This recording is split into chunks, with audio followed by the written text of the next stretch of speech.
Bienvenue sur JDR Factory, un nouvel épisode d'Inspi JDR, un format qui nous inspire, Axel et moi. Oh mon Dieu. Voilà, et cette fois-ci, c'est un jeu auquel Axel a joué, mais pas moi. Donc je vais pouvoir Ouais. poser plein de questions. Et c'est quoi ce jeu, Axel? C'est Elden Ring. Alors, si vous n'avez pas vécu dans une grotte ces 6 derniers mois, vous en avez forcément entendu parler. C'est un action RPG qui a été édité et développé par From Software. Et Bah, c'est un Souls-like. un Soul, d'accord. Un jeu où on Ouais. se fait du mal. Ah, Écoute, on y va. je n'y ai pas joué, c'est formidable, donc j'aurai plein de questions. Ok. Générique.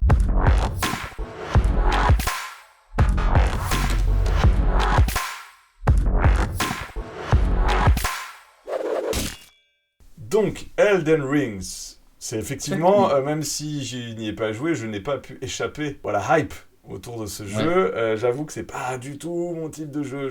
Je suis maintenant trop vieux pour ces jeux de douleur, d'esquive, de souffrance et essaye et meurs, quoi, en gros. Ouais. Effectivement, c'est un bon die and retry. Alors, moi aussi, parce que je suis pas très bon à ces jeux-là. Mais Elden Ring a justement des choses intéressantes à proposer pour les néophytes.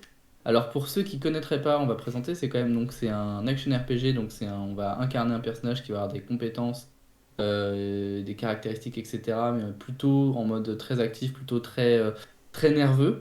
Donc qui va caractériser le fait d'être un Souls-like, c'est qu'il est plutôt difficile, voire très difficile, où c'est globalement un die and retry pour aller tuer des boss. Donc Soul-like, ça veut Euh, dire quoi si tu me parles de quoi? Pas de Soul alors Calibur. non, pas du tout, je parle de Dark Souls. Alors je parle même d'avant ça de Demon Souls et de Dark Souls. Ce sont des jeux créés par From Software et qui ont cette réputation pardon, d'être assez compliqués, assez durs et de faire baver les joueurs. Ce qui leur donne une réputation tout à fait excellente. Les joueurs aiment souffrir, mais ce qui va faire partie des questions à se poser justement avec le jeu de rôle. Donc voilà. Est-ce que tu peux nous parler Pourquoi? du contexte d'Elden Ring un peu? C'est quoi? Oui, Je crois qu'il y a genre J.R.R. Martin, l'auteur de Song of Ice and oui, Fire, Game of Thrones, il y qui est lié à a ce projet quelque part. travaillé. Alors Tout raconte-nous à ça. fait, il a travaillé sur le lore. En termes d'ambiance, on se retrouve beaucoup dans du Berserk de Miura, de Feu Miura. C'est une ambiance assez dingue en vrai. Le lore, pareil, est plutôt bien foutu. Et comme tous les Souls, tu le récupères à droite, à gauche. Donc il y a une belle écriture, il y a un très beau contexte, enfin pas très beau justement, mais un univers très intéressant, très sombre, et C'est qui plutôt aussi fait mal aux inspiré dents. par quoi? Par le médiéval européen, japonais, aztèque? C'est quoi Et ben là, on le... est plutôt. Alors, on a un espèce de grand arbre de vie, donc on va dire qu'en fait, c'est un beau mix, Elden Ring. Elden Ring, on a cet aspect c'est très européen dans le visuel, mais je trouve, assez asiatique dans l'approche du jeu. Pourquoi Elden Ring m'intéresse pour le jeu de rôle? Il y a plusieurs facettes. La première facette, alors on a un peu parlé sur notre premier inspi, mais c'est l'exploration. Ok. Parce que la caractéristique principale des Souls-like, j'ai dit que c'était dur, et ce sont des jeux en couloir. Donc, c'est-à-dire que tu butes sur la difficulté jusqu'à réussir à passer outre. Sur Elden Ring, c'est très très différent. C'est un open world, donc c'est un monde ouvert. Pardon, on va essayer de parler un peu français. C'est un monde ouvert où on peut aller n'importe où. Et c'est-à-dire qu'on va se retrouver dans des zones trop difficiles. Techniquement, alors on pourra toujours on pourra toujours passer au travers et réussir à les finir si on est assez doué. Mais en termes de statistiques, le monstre va nous arracher les trois quarts de la vie et très vite on se rend compte qu'on n'est pas au bon endroit au bon moment, quoi. Donc, première question, est-ce que c'est genre un couloir déguisé? Et Pas est-ce du que tout. c'est la porte ouverte à tous les speedruns où tu finis le jeu en 2 minutes 30 chrono parce que Exactement. tu rushes le boss final, parce que tu connais Alors, tellement le jeu par cœur que tu fais aucune erreur et... exactement. Alors, c'est pas du tout un couloir déguisé, c'est un vrai open world. C'est d'ailleurs une de ses forces, je pense. C'est aussi pour ça qu'on ressent l'inspiration Berserk, c'est que c'est presque vide, mais c'est vide beau. C'est vide, c'est vide, t'es dans la désolation, tu explores, t'as des grands châteaux, t'as des grandes plaines, t'as des trucs en plus c'est assez joli. Enfin, en tout cas, le design est vraiment soigné. Et la deuxième question, c'était est-ce que c'est un jeu à speedrun? Oui, complètement, ouais. Mais comme tous les Souls, pour le coup d'ailleurs, mais on C'est retrouve ce plus côté, bah difficile ouais, dans un couloir si tu peux pas passer telle zone, alors que là tu peux aller rusher le dernier boss oui, tout de suite. complètement. Alors, c'est un peu compliqué parce qu'il y a quand même des points de passage, mais en tout cas, tu peux les prendre dans l'ordre que tu veux. Ce qui fait que par exemple, même je parlais de la difficulté des zones, mais même si tu es plus à l'aise avec certains types d'ennemis, et bah, tu vas pouvoir aller voir ces ennemis plus vite, les vaincre plus facilement, même s'ils sont plus forts. Ok, mais tu t'as Euh, dit qu'il y avait des caracs et des compétences. À part la ouais, bagarre, on peut faire autre chose parce que, genre, c'est quoi non, c'est les la bagarre, compétences? C'est genre hache, épée, c'est un tronçonneuse, peu ça. pique. Non, mais c'est un peu D'accord, ok. ça. Mais c'est des compétences de bagarre, mais tu vas avoir différents styles de bagarre. Est-ce que tu veux y aller à l'arme lourde, à l'arme légère? Est-ce que tu veux esquiver? Est-ce que tu veux faire de la magie? Bref, pour le coup, c'est du pur Souls. C'est-à-dire que juste ton perso est un combattant, ça c'est sûr. C'est son seul but dans la vie, c'est de réussir à combattre, quoi. Donc Et à tuer. c'est Et un à jeu, c'est tuer, un jeu et à full tuer, bagarre, quoi. et à tuer. C'est un jeu full bagarre. D'accord. Voilà. Et Bizarrement, donc, je pense que si euh, ça t'a inspiré quelque chose pour le jeu de rôle, ça va être dans la bagarre. Eh ben oui et non. Alors oui, la deuxième grosse inspiration, ça va être pour les combats de boss, mais d'abord, pour moi, c'est un peu l'exploration. Ce côté très cryptique, ce côté découvrir de l'univers en parlant à des PNJ un peu paumés qui ressemblent à rien, aller découvrir des zones et tu te dis, ah oui, d'accord, ok, donc ça c'est ce château-là, qu'est-ce qui s'est passé dans ce château-là? Ok. Donc, mais c'est assez cryptique. Donc je me dis que c'est un truc qu'on peut complètement réussir, par exemple, dans du culte ou dans des jeux à univers et des jeux à secret. Ne pas justement faire de l'ore dropping comme on avait parlé dans une de nos premières vidéos inspi, si je ne dis pas de bêtises, mais les distiller comme ça. Le joueur, il va chercher et il va découvrir. Parce que son but, c'est de chercher et de découvrir en plus de tuer. Parce que bon, il y a Mais quand même ça. c'est-à-dire quand le pitch c'est quoi? On est amnésique et on veut connaître le monde. Pourquoi t'as envie de chercher c'est quoi T'es l'insight de ce... alors, le pitch n'est pas très important à mon goût. Tu joues un sans éclat et en fait, il faut que tu essaies de devenir le seigneur de l'Entreterre, donc le seigneur d'Elden, quoi, de l'anneau de la donne d'Elden. Et c'est un peu le seul truc que tu sais au début. Et donc, tu vas découvrir en sachant si peu de choses, en étant motivé par peu de choses. Parce que Mais dans un jeu de rôle, ce genre d'exploration, parce que c'est vrai, on parle souvent de l'exploration de lieux, ouais, le Hexcrawl, le machin, qui est souvent assez, je trouve parfois difficile dans les descriptions en particulier. Il faut vraiment travailler ces descriptions pour pouvoir rendre la magie ouais, d'un complètement. décor, quoi. C'est difficile. Mais c'est vrai que l'exploration, ça passe aussi par découvrir le lore d'un jeu. Ça peut être un des drives de jeu de rôle. Et donc, Exactement. découvrir le lore d'un jeu, aller voir tel PNJ, comprendre. Mais sauf qu'en fait, le plus important, c'est le pitch de base, qu'est-ce qui fait qu'on doit découvrir le grand classique, c'est vous êtes mort, vous êtes une âme errante et vous essayez de C'est comprendre un vos peu anciennes ça. vies, etc. Ça, c'est un Voilà. grand Bah alors là, classique, c'est pas mais... c'est pas les anciennes vies, mais c'est juste que tu essaies de récupérer ton éclat, tu essaies de survivre et tu essaies d'être meilleur finalement. Et en fait, t'es pas, dans le jeu, t'es pas motivé par le lore, enfin, t'es pas motivé par la découverte, t'es motivé par la mécanique. Et en fait, tu vas découvrir l'univers en te plaisant dans la mécanique, dans la mécanique de Die and Retry. Moi, c'est un truc que j'ai beaucoup longtemps, enfin, que j'aurais aimé explorer en jeu de rôle, c'est la mécanique du die and retry en jeu de rôle. Est-ce que c'est intéressant? Est-ce que c'est possible? Est-ce que du coup, l'intérêt du jeu de rôle à garder son perso? Et est-ce que quand il peut mourir et revenir, quel est l'intérêt, quoi? Est-ce qu'on perd l'attention? Non, je crois qu'on en avait déjà parlé un petit peu sur... Oui, et tout à fait. avec le fait que, par exemple, moi, j'ai une campagne où je me suis inspiré d'un autre jeu, donc, qui est Hades, où en Ouais, gros, quand on meurt, on recommence et les joueurs level up quand ils meurent et ils continuent à jouer une fois qu'ils sont morts et en gros, ils peuvent revenir sur ce qu'ils ont fait, etc. Enfin, ils peuvent perdre du temps, gagner, mais la mort un médium pour progresser. Et tout oui, à oui, fait. le Die and Retry, je trouve que c'est cette idée que la mort n'est un setback, un passage temporaire dans ton jeu, tu perds des choses, tu perds des options, tu laisses fuir des gens, enfin en gros tu perds quelque chose, mais la partie s'arrête pas. C'est quelque chose qui est, à mon avis, tout à fait Et jouable. c'est un peu différent sur Elden Ring, j'ai envie de dire sur les Souls en fait. Mais la mort n'est pas un truc où tu vas progresser. La mort est une frustration déjà. Et je me demande, est-ce qu'on peut jouer avec la frustration en jeu de rôle? Hmm. Est-ce que c'est un levier intéressant? Est-ce que, par exemple, mais j'y reviendrai sur les combats de boss, mais est-ce que c'est intéressant de mourir, d'échouer encore et encore et encore et encore, et de finir par trouver le truc qui va te permettre de passer à l'étape supérieure? Bah, c'est une bonne question. J'avoue que le côté recommencer la même tâche plusieurs fois, c'est quelque chose qui pour moi est assez lié aux jeux de vidéo. Ouais. C'est quelque chose où on accepte refaire encore le même level, refaire le même, recommencer le même jeu, etc. Mm. Alors que j'ai l'impression, hein, mais peut-être que des gens pourront me dire le contraire, que le jeu de rôle, ça coquine mal avec la répétition. Et souvent, on n'aime pas trop que les choses se répètent, on aime que les choses soient nouvelles, justement parce que comme on a accès à l'infinité de l'imagination, quand ça se répète, c'est souvent les critiques qu'on peut faire à des combats comme Donjons et Dragons. Ah, c'est trop long, ah, ça se répète, c'est toujours la même chose, initiative, attaque, nanana.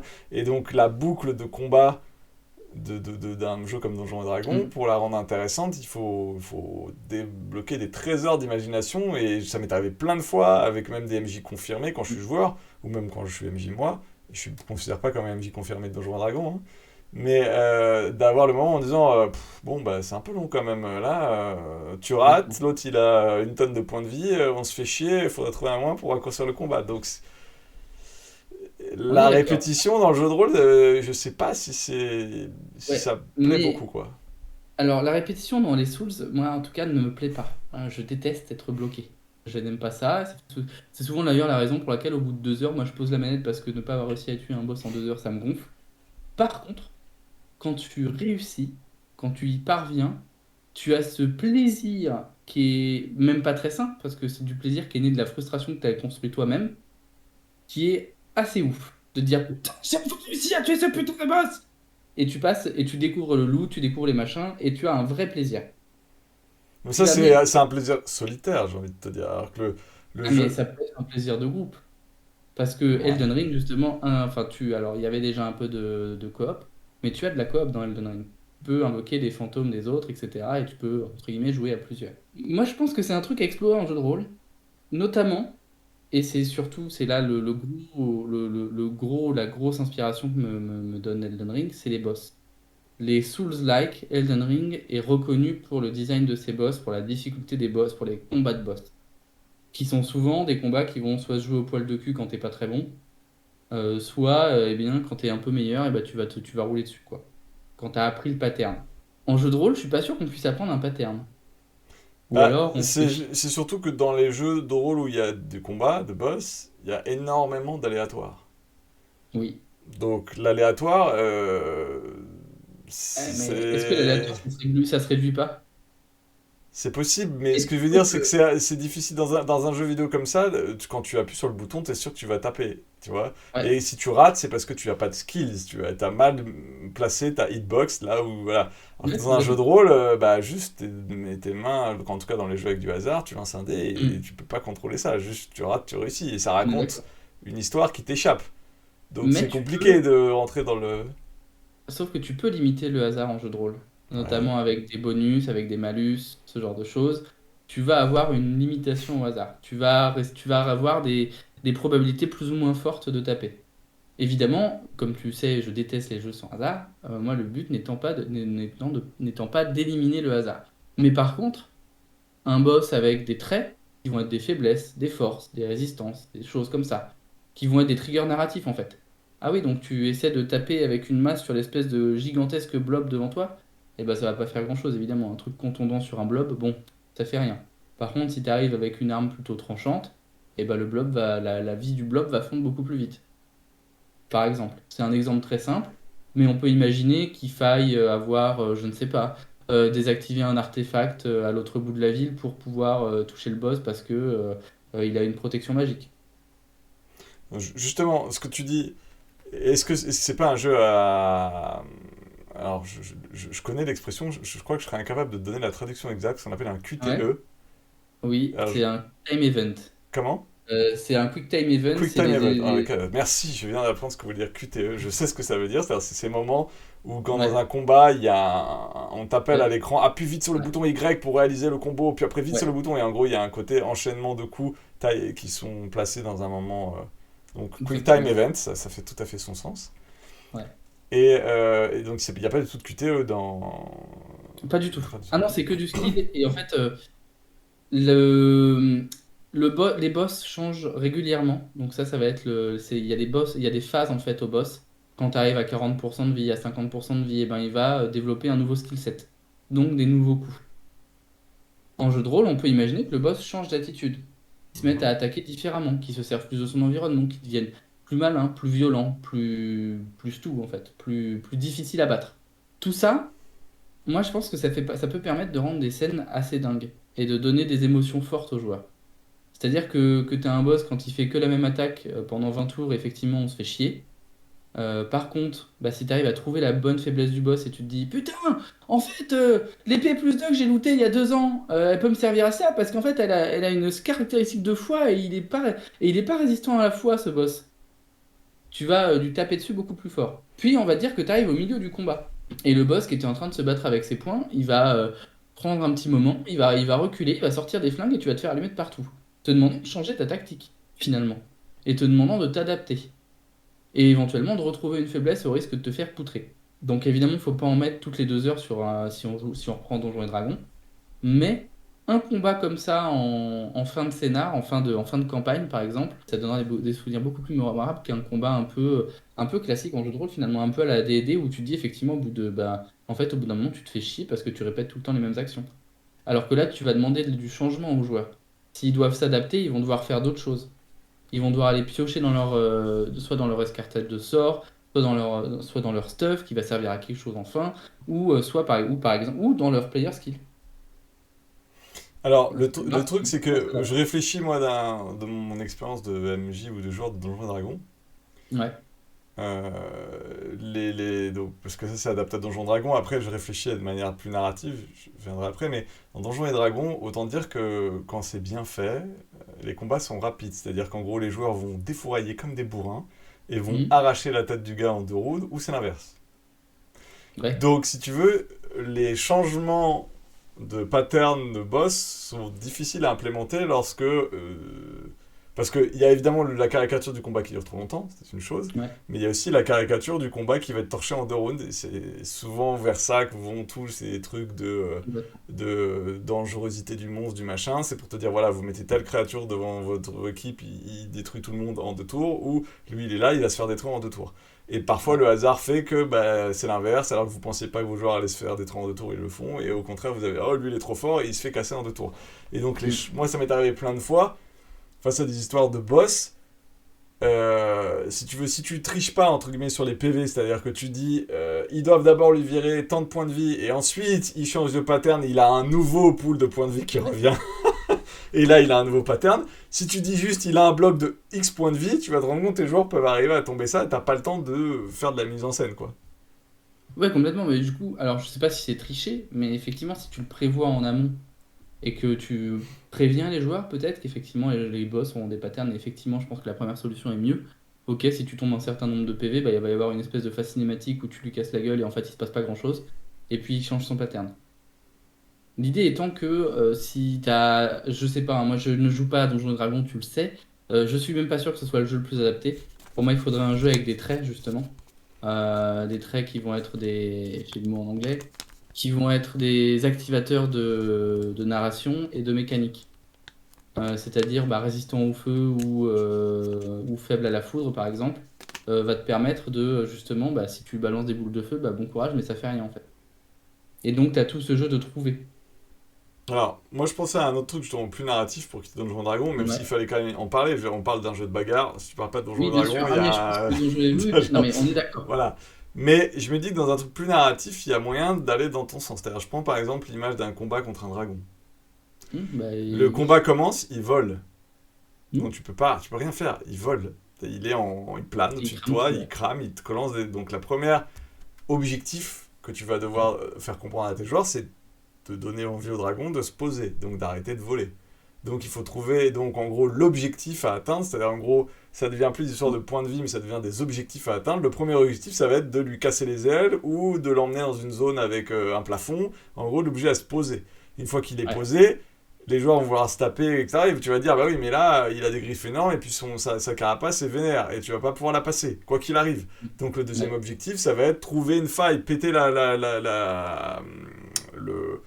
carapace. Mais une fois que la carapace est ouverte et qu'il y a un endroit béant, là, la bébête devient folle et elle devient plus dangereuse, elle a plus d'attaques. Et donc l'objectif, ça va être le danger, ça va être esquiver ses attaques pour arriver à lui mettre le coup fatal dans le trou Exactement. créé. Voilà. Et donc là, tu peux, même dans un jeu comme Apocalypse World, etc., créer des enjeux que tu dois avec des oui non mais hein, et pas que des voilà c'est Mais tu me connais beaucoup trop bien parce que c'était la fin de là où je voulais en arriver. d'accord. Effectivement, je pense que ça fonctionne beaucoup mieux avec un jeu qui va être plus narratif.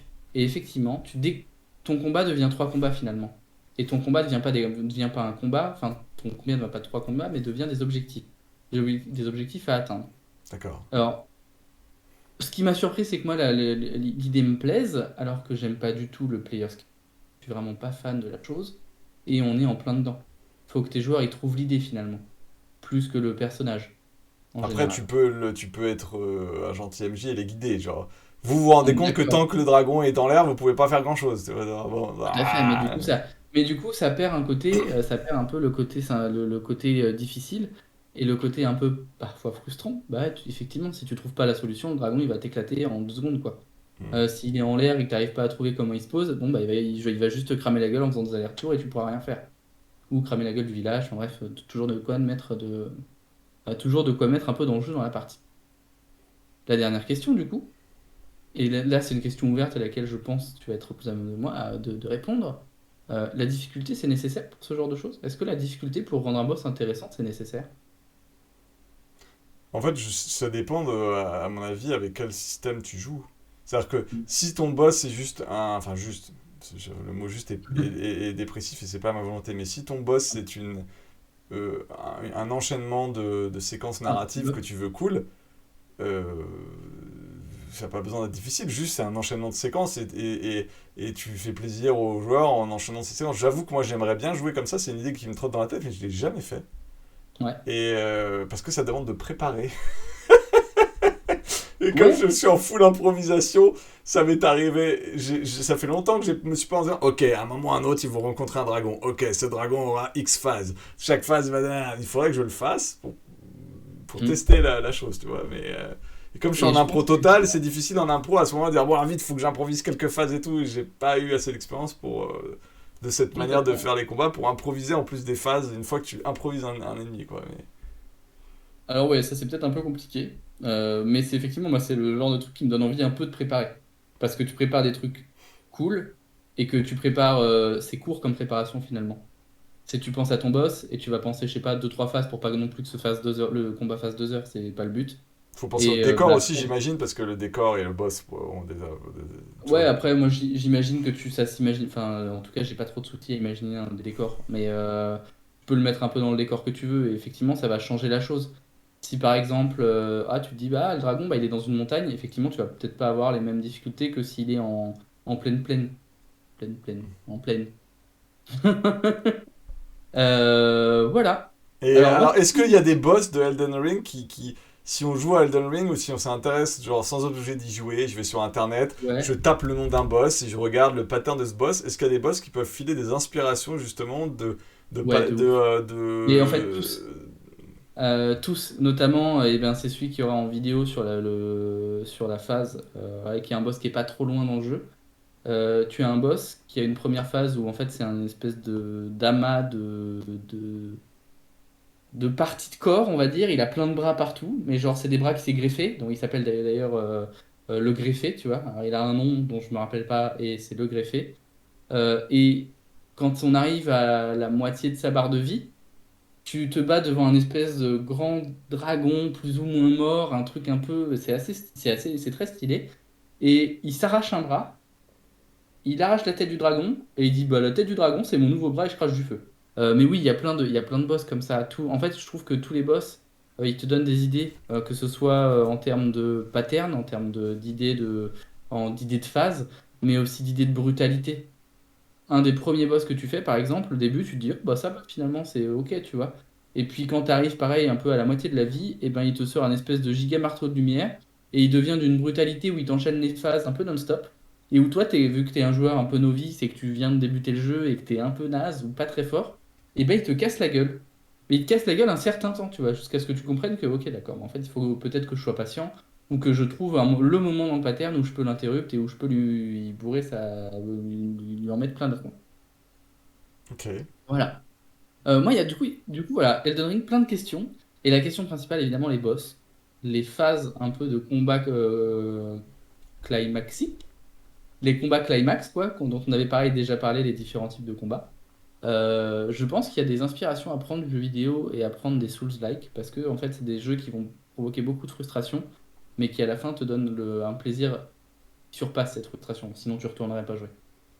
Et je me Moi, demande moi, si je me méfie de la frustration dans le jeu de rôle parce que j'ai été souvent confronté avec des MJ qui considéraient que les joueurs devaient battre le scénario ouais, et donc faire preuve d'intelligence surhumaine pour comprendre des... Et ça m'a quand même gravement frustré, et ça m'a quand même ouais, gravement gâché une bonne partie de mon expérience de jeu de rôle. Et c'est quelque chose que moi j'évite de reproduire avec mes joueurs. Je ouais, trouve ça ouais. un peu pas super adapté d'aller dans la souffrance quand tu fais du jeu de rôle. Après, je pense qu'on peut trouver un juste milieu, j'imagine. Mais...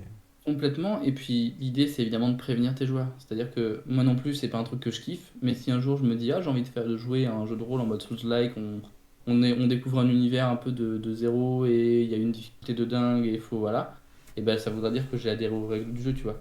Et qu'effectivement, je veux être frustré. Si je joue à un JDR Souls-like, bah, c'est que j'ai envie de prendre un peu de frustration dans les dents, quoi. Oui, Mais d'avoir ce grand plaisir à la fin, quoi. si tu joues à un OSR, t'acceptes de mourir, oui, d'accord. Oui, c'est pour ça que je joue pas aux OCR d'ailleurs. C'est parce que j'aime pas mourir. Mais voilà. Du coup, je me dis que ouais, ça peut être un concept intéressant. Alors, moi, Et le côté Die and Retry en OSR, pourquoi pas? Parce que du coup, tu gardes ton perso. avant de terminer cette vidéo, il y a une chose sur laquelle je voudrais revenir qui m'a vachement Ouais, interpellé dans ce que tu as dit.